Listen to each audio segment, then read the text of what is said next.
जळगावमधून हृदयद्रावक घटना समोर येत आहे। पतीला त्रास होत असल्याने पतीने त्यांना रुग्णालयात नेले, मात्र पत्नीसोबतच रुग्णालयात असं काय घडलं की ते ऐकून तुम्हीही थक्क व्हाल। दरम्यान काय आहे नेमकं प्रकरण ते जाणून घेण्यापूर्वी चॅनलला सबस्क्राईब करायला विसरू नका।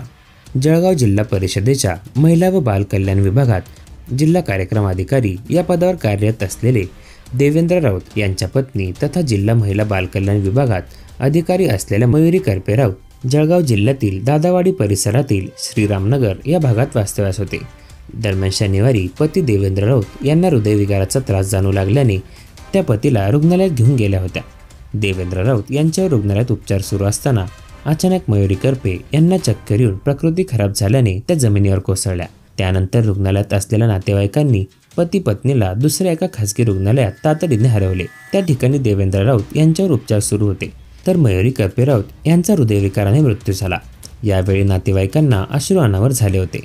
तर श्रीरामनगरात माहिती मिळताच परिसरातील रहिवासी, नातेवाईकांसह जिल्हा परिषदेतील अधिकारी आणि कर्मचाऱ्यांनी शासकीय रुग्णालयात धाव घेतली। घडलेला प्रकार ऐकून अनेकांना धक्का बसला।